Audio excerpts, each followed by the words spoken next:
귀주 대첩 당시에 불었던 남풍의 세기는 대략 초속 20m. 천년 전 치열한 전투 상황에서 이런 강풍을 정면으로 마주해야 했던 거란군은 어떤 상황이었을까? 초속 20m의 바람이란 사람이 제대로 서 있기조차 힘든 정도의 강풍이었습니다. 이 천년 전 귀주 대첩 당시 거란군이 이 바람을 정면으로 맞았다면 활을 쏘기도 칼을 휘두르기조차 어려웠을 텐데요. 심지어 거란군은 고려군을 제대로 응시하기조차 어렵지 않았을까요?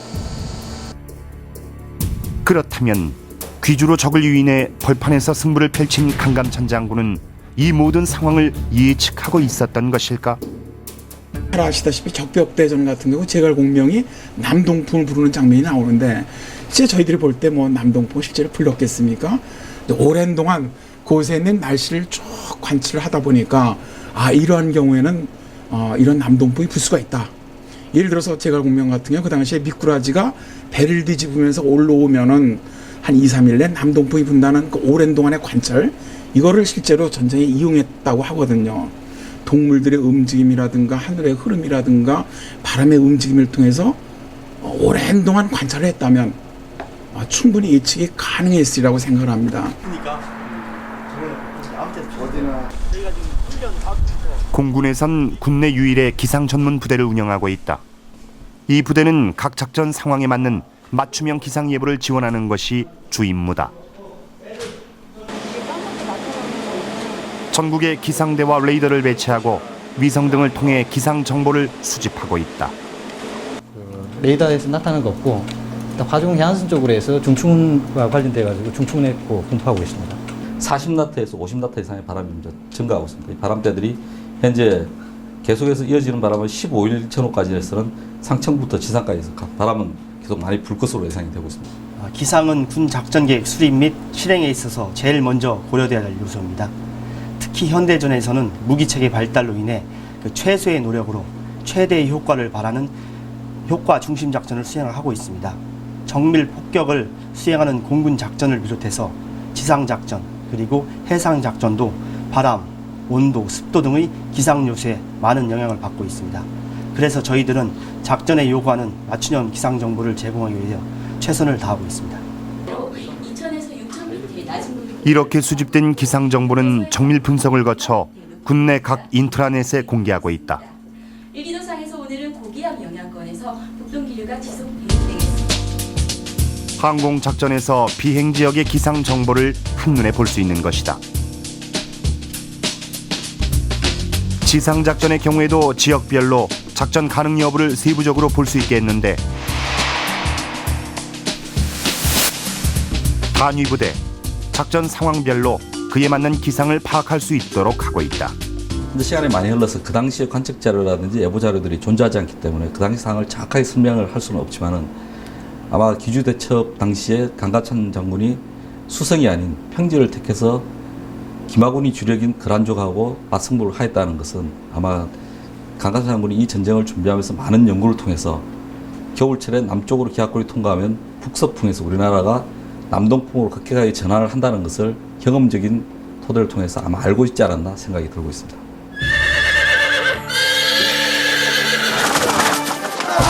갑자기 나타나 전세를 바꿔버린 귀주벌판의 남풍.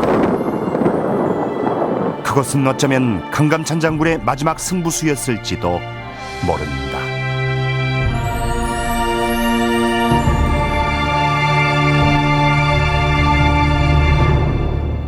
여러분은 어떻게 생각하십니까?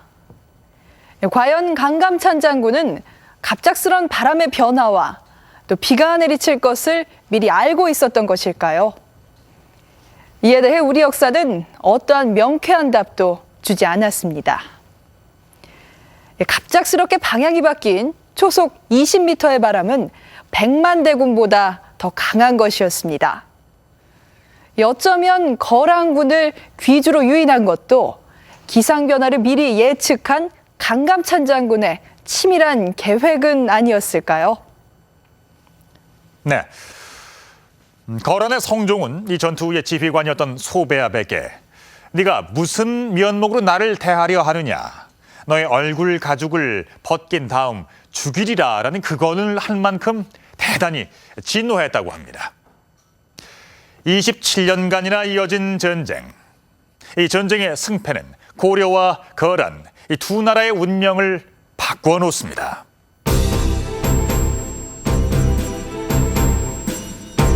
대거란 전쟁에서 승리한 고려로 인해 아시아의 국제 질서는 재편된다. 거란을 제압한 고려, 이를 목격한 주변 국가들의 태도가 달라졌다.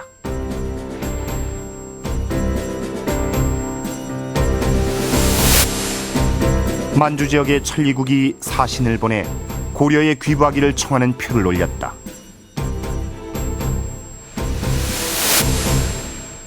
연이어 탐나국이 공물을 바치고 흑수말갈의 주장이 직접 찾아왔다.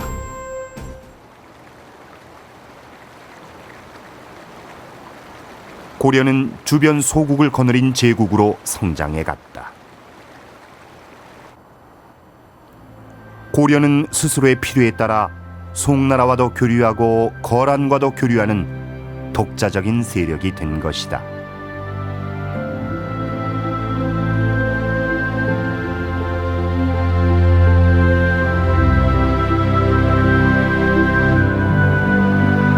송나라를 대국으로 생각하던 고려의 태도도 달라졌다. 대등한 위치에서 발언권을 행사하려고 했다.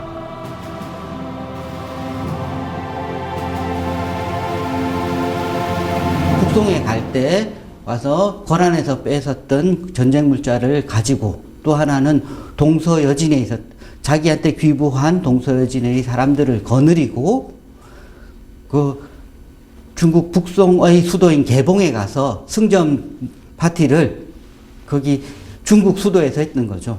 중국에서는 거란과 전쟁에서 고려가 이길이라고는 꿈에도 생각하지 못했던 거고요.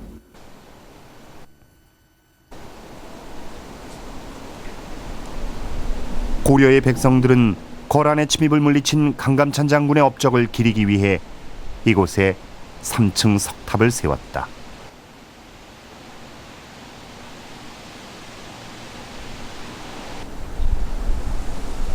형태로 봐서 13세기경 세워진 것으로 추정되는 이 석탑엔 희미한 글자가 새겨져 있다.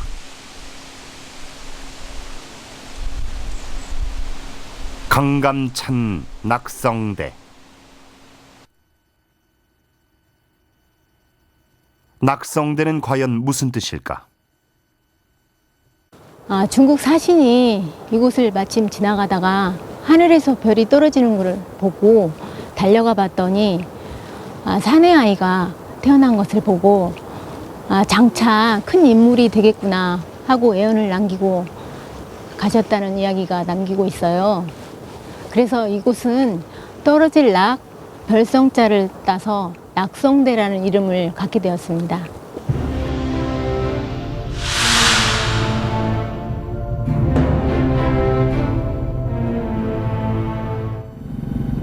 고려사를 비롯한 많은 문헌엔 강감찬 장군의 신비한 행적이 소개되고 있다.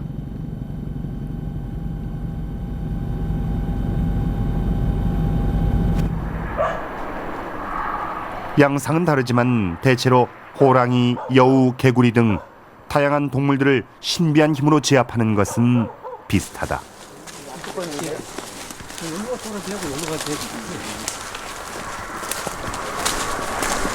그 국도가 생기기 이전에는 사람들이 이제 이 길로 다녔습니다. 그러니까 이 길이 이제 마을로 가는 길인데요. 그러니까 거기에 옆에서 이제 그 호랑이가 도승으로 변해가지고 지나가는 그 나그네들하고 권우를 두고 그랬습니다. 써요. 여기 이제 말을 쓰는 데입니다. 여기 원복 파연대가. 강감찬 장군이 이 고개를 넘으면서 그 얘기를 듣고 여기에서 이제 도승하고 꼰을 띄워가지고 이기고, 그래서 그 도승을 없애버린 다음부터는 이 고개를 많은 사람들이 자유롭게 넘나들었다고 하는 그러한 얘기가 있습니다.